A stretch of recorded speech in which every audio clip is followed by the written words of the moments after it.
Hello and welcome, and today we're going to be talking Dystopian Wars and 2 new Battlefleet sets for the Latin Alliance.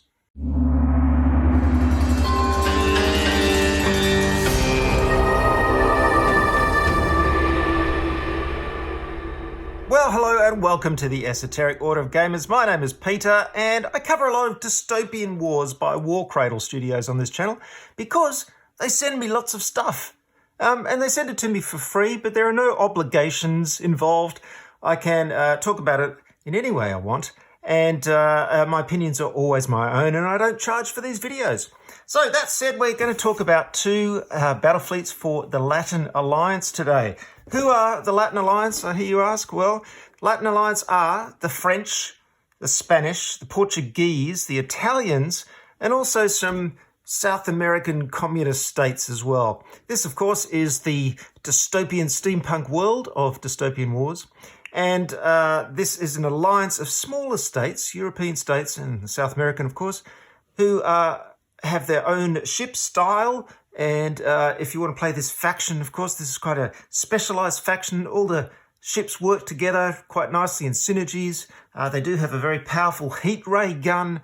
And in this set, especially, well, in this set, I should say, the Vauban Battlefleet set, we've got a lot of nice sort of skimming, hovering kind of ships. So let me show you some of these in detail. They're very cool. And then you can decide whether you want to go off and buy them yourself. So let's start with the smaller of the 2 sets. This is a Mars Battlefleet set. Now, it features a battleship, of course. There's usually 1 resin ship in each one of these Battlefleets, which is the biggest ship of the lot, and it's the most impressive. And this is a lovely one here. It's called, of course, the Mars-class battleship, and here it is. Rather cool. Now, I haven't magnetized these or anything yet, but you can see there's the turrets there. It's got an unusual kind of style, sweeping prow and stern. And yeah, quite interesting. There it is there. So that's your Battlefleet. Then you've got 2 of these cruisers. Now, these weapons are going to keep falling off because I haven't put them on yet. So, okay, here's our cruiser. Now, I've just blue tacked those weapons on there. So, of course, I sometimes don't build everything pre-painting, so it makes it easier to paint. And I usually magnetize my weapons and everything as well. So that is our cruiser, as I said. Now, this can be built as a Gladius, Spatha, or Spatha, an Auxilia, or a Pilum. So using kind of Italian, ancient Rome kind of names there. I think the Pilum was the spear, wasn't it, for the ancient Romans? Just thinking back to my history there. So very nice. They're various different lengths and different weapon things, but nothing too drastic between the 2. But I thought this was the nicest looking one. So that's that. And then we've got 4 of these little frigates. Pretty cool. They're nice.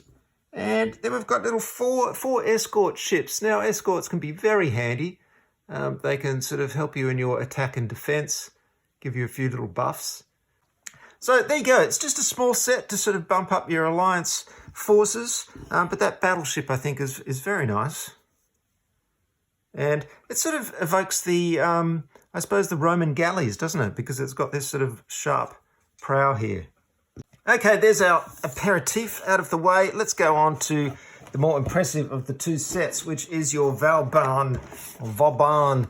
Oh, my pronunciation in French is pretty bad. Battlefleet set. And you've got quite a lot in this set. It's, as you can see, back there. There's been some slight redesigning to the boxes, which are nice. You know, you've got this flag over here showing you that the alliance that they're associated with.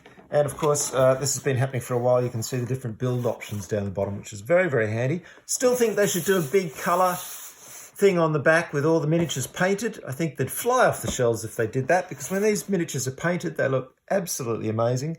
If you had a beautiful oceanscape with all these figures sitting there painted, it looks so much better than these unpainted versions. Don't know why they don't do that. Maybe it's just the effort of an expensive painting them beforehand and production issues and all that kind of stuff. But what we have here is the Vauban, which is this amazing looking, look at this. It's huge. Let me give you a closer look. Now, I haven't stuck this together yet, so it's a little bit fragile. This bit comes off the top and these two pieces separate. But of course, you glue it all together. It's already falling apart in my hands. But wow, check that out. So this is actually floating above the sea on one of these flight stands you'll get. So the stand is there with a clear stand holding it up. So, wow, you don't want to sort of step on it, that's for sure, because it's huge. Two big pontoons with, you know, big, amazing construction on the top as well. So, wow, what a centerpiece for an Alliance army that is, or Navy, I should say, or Battlefleet, I should say. Really, really impressive. It's got all the detail on the bottom there as well. Check that out. Looks like you can put guns on the bottom here too. I haven't attached those yet, so it's got 4 guns on the bottom as well. Wow, that's quite a powerhouse. So that's our feature piece for that.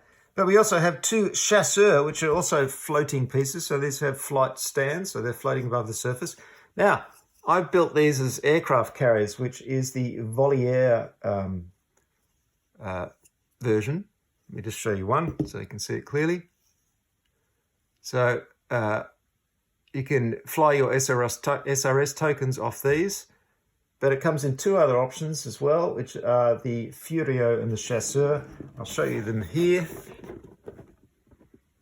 There's the Furio, and there's the one I built, and then we've got the, where's the Chasseur? They're not showing the Chasseur for some reason. Oh, the Chasseur is up here.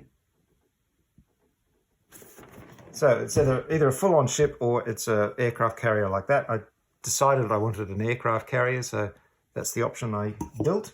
We've got 2 Epulard submarines. We've seen these before in other Alliance sets. Ridiculously impractical, huge gun, but it's very atmospheric. I love it. Then we have 2 Dieppe. Here they are. Again, I've just blue tacked the gun on there just to give you an idea. Again, on flight stands. Very unusual looking ship. This sort of echoes the Couronne Battlefleet, which I showed earlier, in that it's got a kind of, it looks a little bit like the base of the Eiffel Tower, these legs. Slightly ungainly looking on the back there, but it's a very unusual looking ship, and sort of the whole style of this fleet, it's got a generator down the bottom there. The whole style is kind of a little bit weird and a little bit unusual, which is nice. I like something different. It can also be built as an Alma, Marseille, or Gascony. And here are the options here. We've got the Alma, the Marseille, which is the SRS token launcher, aircraft carrier, and the Gascony.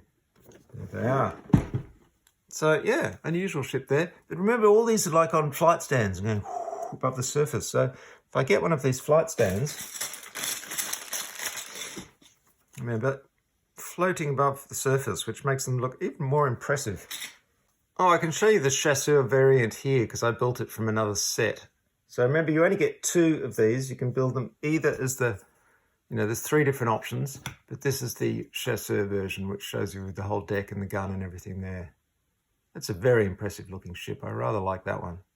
Then we have 6 Honneur, which are these nice looking compact ships. I do like these sort of swept back wings and everything. They look great. A couple of guns in the front there.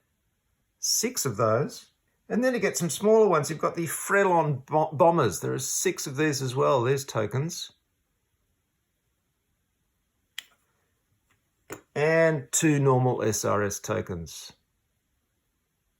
Well, there you go, folks. The Alliance, the Latin Alliance. And this is a great starter set if you want. Well, it's a whole Battlefleet, really, to get started with the Alliance. Really nice. As I said, you've got this amazing ship, which is really, really something. And very atmospheric. And remember the Couronne set, which I showed you a while ago, had the I've just got it here. This is the flagship of that ship, which was of that set, which is this fantastic Statue of Liberty going with its heat ray. Looks great. So put these 2 together. Wow. That's very, very threatening. And, of course, the little Mars Battlefleet set. If you want that Mars Battlefleet and some extra forces to add to your fleet, that's a good choice as well. I hope you watched my most recent battle report for Dystopian Wars, which was a lot of fun. We played from some of the some of the models from this Sturginium Skies set. So we're getting up there into the aerial stuff, which is featured in this set as well. And as you can see by that battle report, it's a really fun game. Though, you know, it's a little bit of a brain burner. It's a little bit more complicated than your average tabletop miniatures game. But once you get the hang of it, it flows really, really nicely.